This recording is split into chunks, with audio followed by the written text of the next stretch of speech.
들어가는 말. 저는 지난 10년 동안 교황직을 수행하며 여러분에게 꾸준히 이런 부탁을 드렸습니다.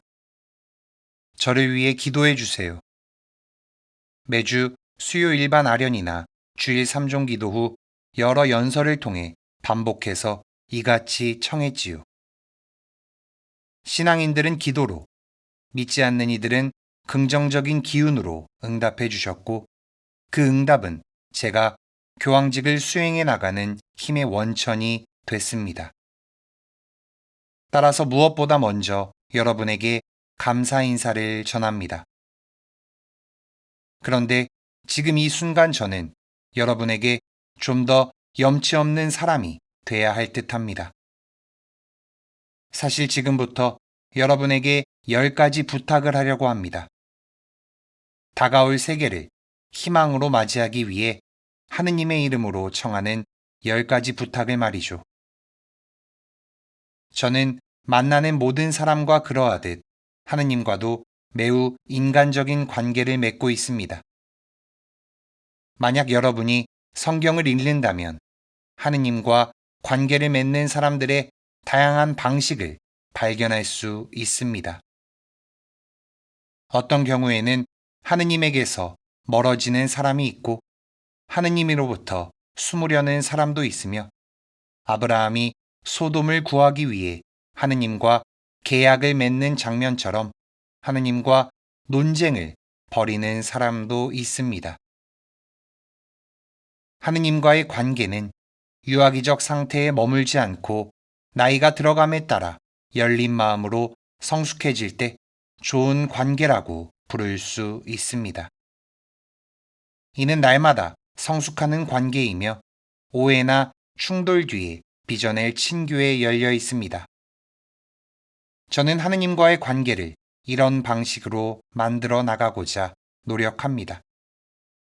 관계에 있어 어두운 순간이 없을 수는 없으니까요.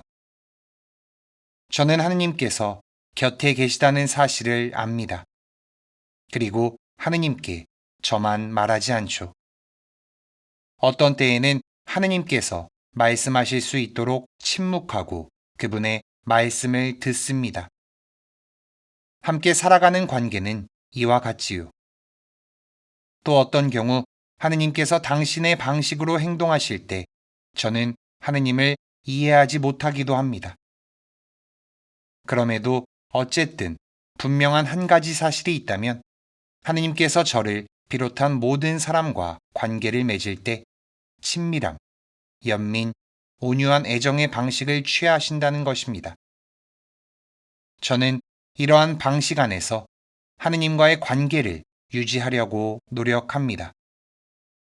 때로 성사를 집전할 때와 같이 관계의 격식을 갖출 필요도 있습니다. 하지만 이런 공식적인 상황에서도 저는 그 관계가 형식적이지 않도록 노력하며 형식성과 자발성이 조화를 이루도록 노력합니다. 그리고 저는 저만 말하려고 고집을 부리지 않습니다.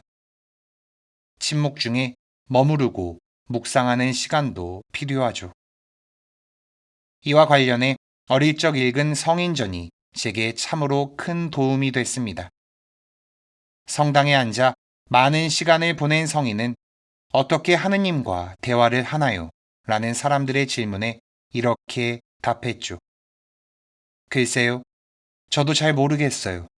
그저 하느님께서 저를 바라보시고 저도 그분을 바라봅니다. 때로 하느님과의 관계는 이와 같습니다. 성인은 하느님과의 대화에 말이 꼭 필요하지 않다는 사실을 가르쳐 주셨지요. 저는 아직 이 신비의 정점에 다다르지도 가까이 다가서지도 못했습니다. 그래서 하느님을 향한 열정이 저를 지배하도록 매일 노력합니다. 저는 하느님을 사랑합니다. 하느님께 사랑받고 있다는 체험이 없다면 하느님을 사랑할 수 없습니다. 때때로 당신을 사랑하는 누군가에게 사랑받고 있다는 사실을 느끼지 못하고 감사할 줄 모른다면 그러한 태도는 인생의 장애물이 됩니다. 사랑받고 있다는 사실을 체험하는 것. 이것이 우리 삶에서 첫 번째로 중요합니다. 지금부터 저는 여러분께 온 인류 가족이 함께 힘쓰도록 불리움받은 10가지 주제를 소개하고 각 주제를 심화하는 몇 가지 제안을 하려고 합니다. 여러분 모두를 어떤 변화 과정의 일부로 초대하려 합니다. 인류 역사는 많은 시대의 변화를 겪어왔지만 특히 오늘날 세상은 전에 없던 변화가 가득합니다. 여러 연구와 분석이 이를 뒷받침하죠. 오늘날 세계에 대한 이러한 분석은 여전히 우리에게 많은 영향을 끼치는 코로나19 팬데믹과 전 세계의 비극적인 결과를 낳고 특히 유럽의 심장을 강타한 러시아, 우크라이나 전쟁 이전에도 이미 나온 진단이었습니다. 오늘날 이 세상이 인류를 위한 열쇠가 될 수 있다는 믿음은 지난 2년간의 여러 사건으로 인해 완전히 무너져 버렸습니다. 교회 또한 세상의 변화와 유사한 변화의 순간을 지나왔습니다. 주변에서 일어나는 긍정적이거나 부정적인 상황에서 교회가 동떨어져 있지 않기 때문입니다. 제2차 바티칸 공의회의 현대 세계의 교회에 관한 사목헌장 기쁨과 희망은 이러한 사실을 매우 잘 설명합니다. 세상이 아파하면 교회도 세상과 함께 아파합니다. 교회는 세상의 구체적 현실에 자신의 뿌리를 내리고 있기 때문입니다. 그러므로 하느님의 이름으로 여러분에게 청하는 이 요청들은 모든 하느님 백성을 향합니다. 우리가 경험하는 시대의 변화는 몇 년 전까지만 해도 볼 수 없었던 많은 우려를 당면한 과제로 드러냈습니다. 교회 안팎에서 일어나는 모든 형태의 학대와 여성 폭력에 대한 반대도 당면 과제 중 하나라고 할 수 있습니다. 최근 몇 년간 세상을 고통스럽게 만든 이런 변화가 좋든 싫든 우리는 이 시대를 살아가야 합니다. 따라서 현실을 팔짱만 끼고 바라볼 수는 없습니다. 하느님의 이름으로 요청하는 이 10가지 부탁을 우리 모두 수행하기 위해 가장 먼저 실제 현실을 받아들이고 인정해야 합니다. 노벨 문학상을 받은 버트런드 러셀은 이런 말을 했습니다. 지혜의 시작은 우리가 어떤 세상을 원하는지가 아니라 실제 세상을 이해하는 데서부터 시작한다. 세상은 지금 이 순간에도 변화하고 있으며 우리도 새로운 변화에 적응하도록 초대합니다. 새로운 변화에 적응한다는 것은 스쳐가는 유행을 따르고자 평생 믿어왔던 것 혹은 평생 지켜온 신념을 포기한다는 뜻이 아닙니다. 오히려 지금 만들어지는 새로운 세상의 맥락 안에서 신앙이 더욱 중요하고 창조적인 단어라는 사실을 분명히 하도록 준비해야 한다는 말입니다. 예를 들어 최첨단 통신기술로 인한 변화가 전 세계 수많은 사람들 일상에 어떠한 측면을 근본적으로 변화시켰는지 살펴야 합니다. 또한 건강과 생명윤리 측면에서도 인공지능 AI의 등장은 인류의 도전입니다. 많은 사람에게 세상은 더욱 정의롭지 못한 곳, 나아가 더 위험한 곳으로 변하고 있습니다. 인류를 포함한 수많은 종의 생물을 위협하는 기후온난화와 전쟁 같은 것들 때문에 말이죠. 하지만 바로 인류가 이 상황을 초래했다는 점에서 우리에게는 반드시 이 상황을 회복할 수 있는 역량이 있습니다. 이주민이나 난민 형제 자매를 생각해 봅시다. 그들은 우리가 살아가는 이 세상에서 일어나는 특정한 문제로 인해 등장했습니다. 그 문제로 인한 결과의 구체적이고 살아있는 증인들이죠. 많은 경우 그 이웃들은 그저 조금 더 행복하게 살고 싶다는 유일한 목표를 마음에 품고 가족들과 함께 수천 킬로미터를 횡단합니다. 그들을 향해 마음을 열고 이웃을 위해 온정의 손길을 내밉시다. 지금 고향을 떠나는 이들은 그들이지만 이러한 일은 우리 중 누구에게라도 일어날 수 있습니다. 하느님의 이름으로 여러분에게 청하려고 하는 이 다양한 현실의 문제를 해결하기 위해서는 한 인류 가족으로서 일치된 공동체의 노력이 필요합니다. 동시에 세계가 직면한 어떤 문제들은 더 큰 책임을 맡은 이들의 진정성 있고 과감한 결단으로만 해결할 수 있다는 데는 의심의 여지가 없습니다. 그러나 이 모든 노력에 있어 우리 각자의 개인적 차원의 변화가 선행되지 않는다면 풍랑을 헤치고 안전한 항구에 무사히 도착하지 못하리라는 점은 분명합니다. 이런 이유로 저는 스스로를 조직하고 활동하며 많은 것을 변화시킬 수 있는 역량을 지닌 젊은이들을 크게 신뢰하고 있습니다. 제가 하느님의 이름으로 청할 몇 가지 주제들은 진정으로 보편적인 공동선에 봉사하려는 젊은이들이 반드시 필요합니다. 한 이탈리아 작가는 젊은이들의 역량을 다음과 같이 표현한 바 있습니다. 젊은이들에게는 윤리의식이 상실된 정치를 쇄신할 역량이 있습니다. 그들이야말로 공동체적 삶에 색다르고 새로운 의미를 부여할 가능성을 지니고 있죠. 우리 공동의 집인 지구를 보호하는 일을 생각해 봅시다.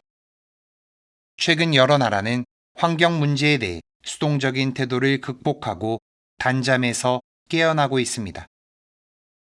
하지만 동시에 이런 질문을 하게 됩니다. 우리 각자는 이를 위해 무슨 일을 하고 있는가?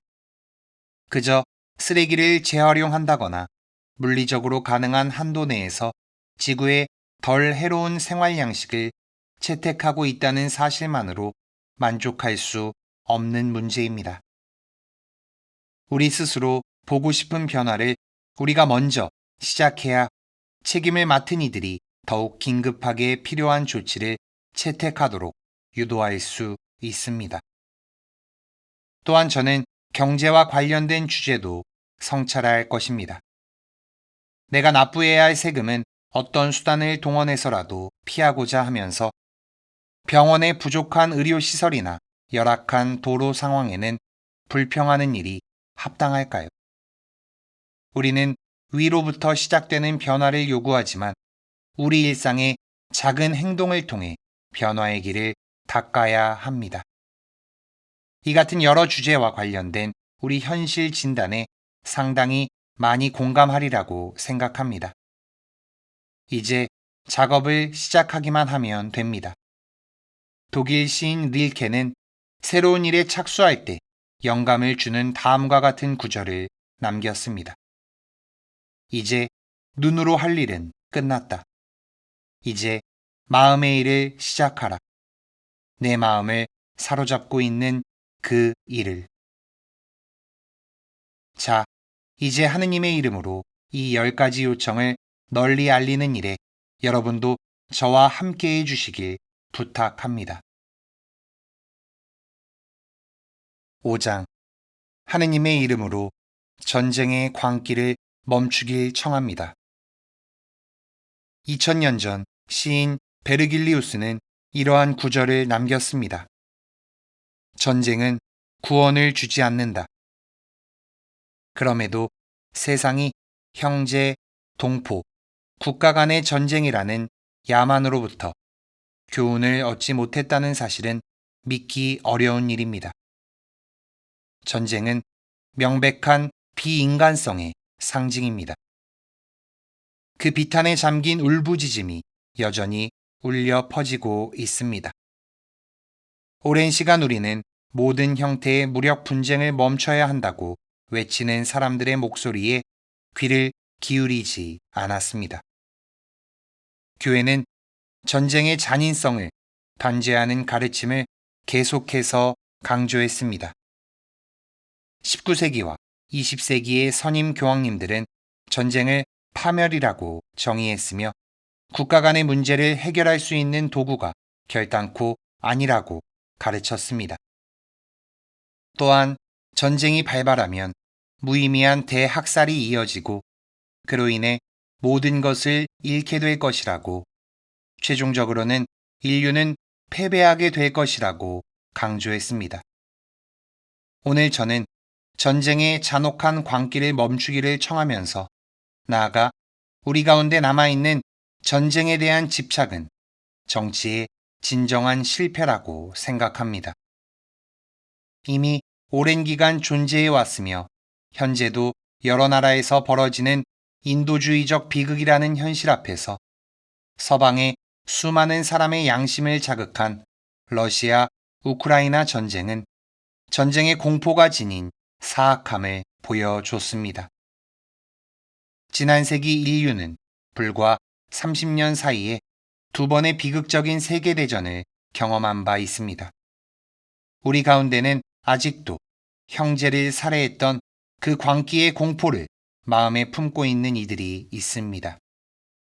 많은 이의 헌신에도 전쟁이 야기한 사회적, 경제적 폐허를 극복하는데 수십 년이 걸렸습니다. 오늘날 우리는 제3차 세계대전의 불씨로 이어질지 모를 전 세계적 전쟁으로 번질 수 있는 세계 전쟁의 파편을 목격하고 있습니다. 걱정되는 마음으로 비오 12세 교황님이 바쳤던 기도를 다시 한번 바칩니다. 사회 경제적 폐허를 야기하는 세계의 대전이라는 재앙을 허용할 수 없습니다. 도덕적 일탈과 혼란이 세 번째로 인류를 덮치는 일을 막아야 합니다. 선임 교황님들이 명백하게 전쟁을 거부했듯이 저는 21세기에 여러 사건을 겪으며 어떤 경우에도 전쟁이 정당화될 수 없다는 생각을 분명하게 품게 되었습니다. 야만적인 전쟁을 위한 자리는 어디에도 없습니다. 전쟁이 가장 사악한 모습으로 위장하는 순간은 예방이라는 가면을 쓸 때입니다. 최근의 역사는 다른 나라에 대한 공격을 정당화하기 위해 거짓 구실을 만들고 증거를 조작한 조작된 전쟁의 예를 보여줬습니다. 이런 이유로 저는 정치 당국이 진행 중인 전쟁을 멈추고 정보를 조작하지 않으며 전쟁이라는 목표를 달성하기 위해 국민을 속이지 말 것을 요청합니다. 전쟁은 결코 정당화될 수 없습니다. 전쟁은 결코 어떤 해결책이 될 수 없습니다. 현대 무기의 파괴력을 상상해 보면 일부 사람들이 고집하는 유익함보다 그 파괴력이 수천 배는 더 큰 충돌을 촉발할 위험이 얼마나 높은지 생각할 수 있습니다. 또한 전쟁은 극복하고자 하는 문제를 해결하는 데 있어 비효과적인 대응입니다.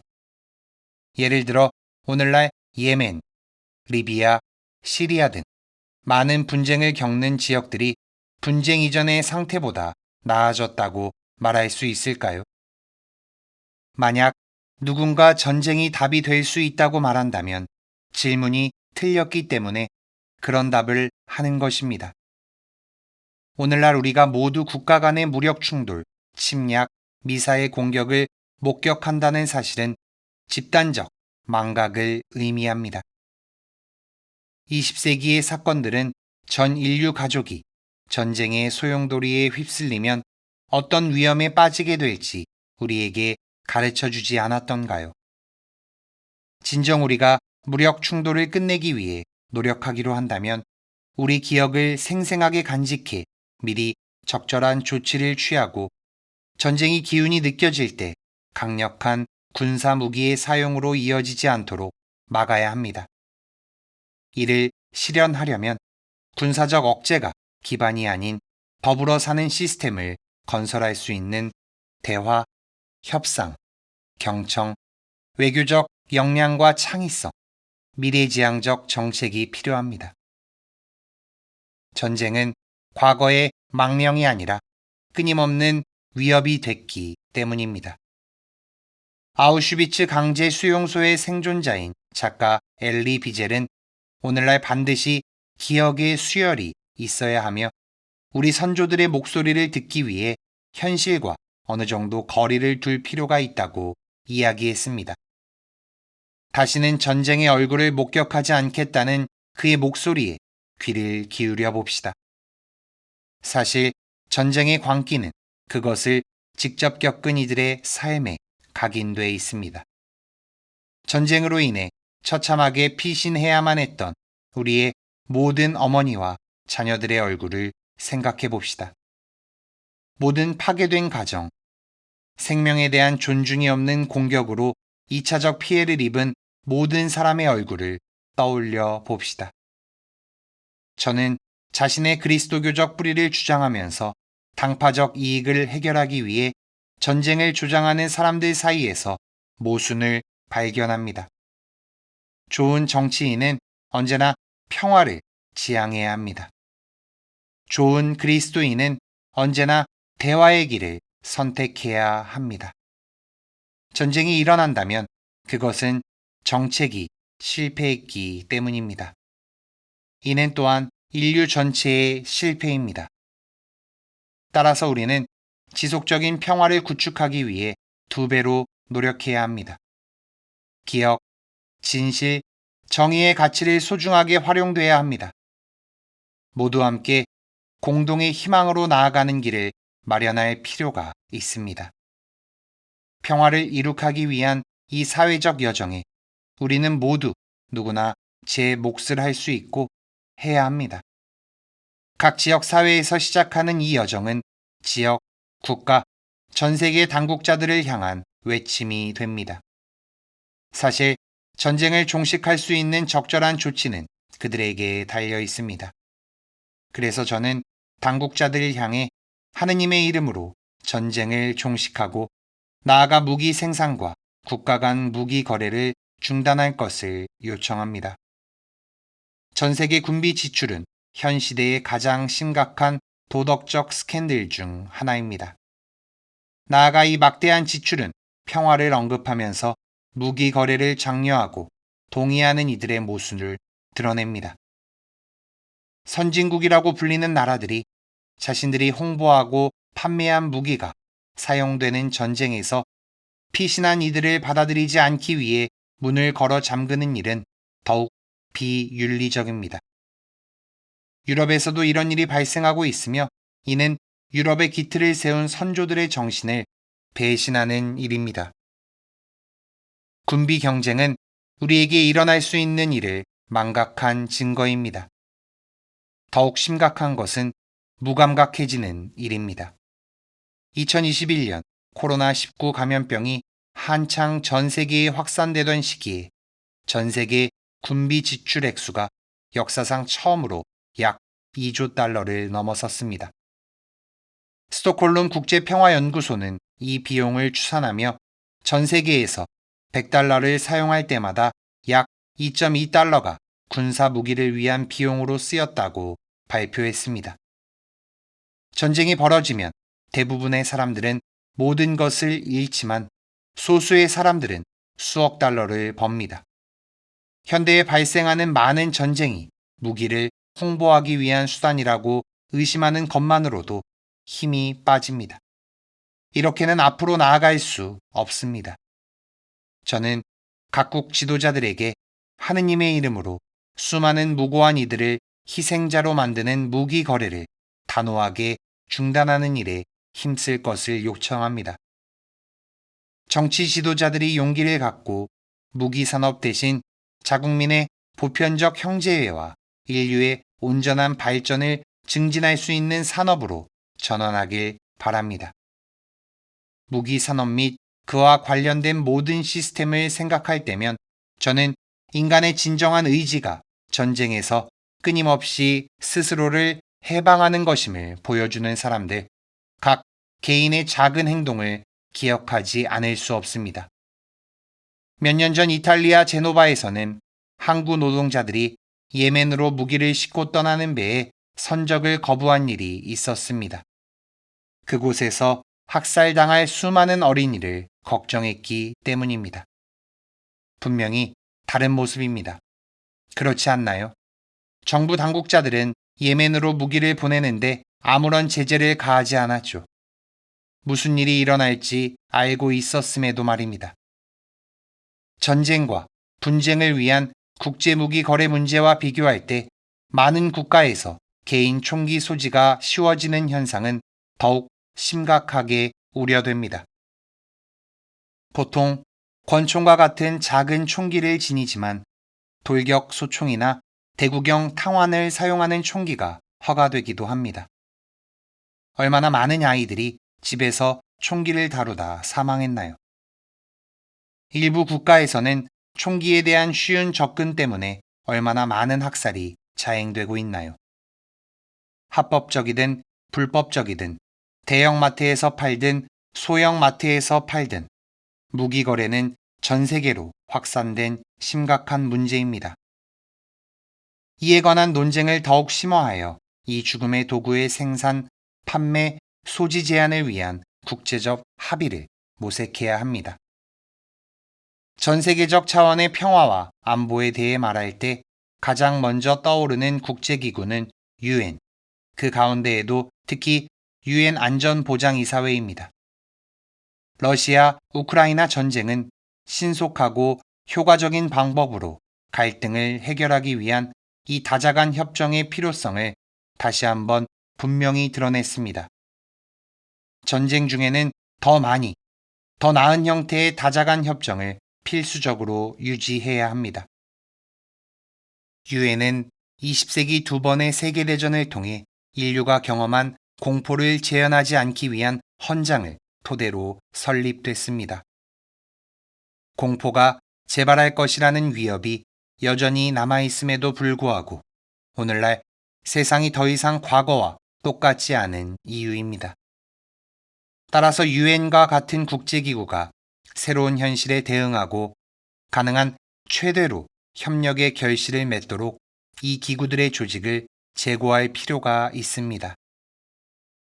8년 전 저는 유엔 정기총회에 참석해 이 같은 개념을 제안한 바 있습니다. 언제나 시대에 맞는 개혁과 적응이 필요합니다. 모든 국가가 예외 없이 실질적이고 공평한 의사결정 과정에 참여해야 한다는 최종 목표를 향해 나아가야 합니다. 현대의 다자간 협정 시스템의 한계가 드러난 코로나19 대유행 이후 이 같은 개혁이 반드시 필요하다는 사실이 더 명백해졌습니다. 우리는 백신을 분배하는 과정에서 강한 힘을 가진 이들의 법이 연대보다 더 중요하다는 분명한 예를 목격했습니다. 우리는 개혁을 고민하고 실천할 수 있는 놓칠 수 없는 기회 앞에 서 있습니다. 그러므로 국제기구는 인류 가족에 봉사하는 그들의 필수적인 소명을 회복하고 우리 공동의 집을 보호하며 모든 인간의 생명과 평화를 수호하는 일을 개혁의 목표로 삼아야 합니다. 요한 23세 성인 교황님은 회칙 지상의 평화의 한 부분에서 유엔을 언급하셨고 저 또한 회칙 모든 형제들을 통해 지구촌 가족의 개념이 실효를 얻을 수 있는 개혁의 필요성을 언급한 바 있습니다. 하지만 저는 모든 문제를 국제기구의 책임으로 돌리려는 것은 아닙니다. 궁극적으로 국제기구의 활동은 각 기구를 구성하는 국가들이 함께 모여 그들의 정책과 활동을 결정하는 영역, 그 이상도 그 이하도 아닙니다. 여기에 국제기구의 한계와 권위가 실추되는 이유가 있습니다. 국제기구를 구성하는 국가들은 보편적 공동선을 장려하는 공동결정을 내리기 위해 서로의 의견을 경청하는 능력을 상실했습니다. 아무리 좋은 법적 틀이라도 대화 상대방에 대한 약속, 충실하고 진지한 토론을 하려는 의지, 당사자 간의 대화에서 발생하는 불가피한 양보를 받아들이려는 태도 없이는 유지될 수 없습니다. 국제기구 회원국들이 합의된 법적 틀을 잘 작동시키려는 정치적 의지를 보이지 않는다면 우리는 분명히 후퇴할 것입니다.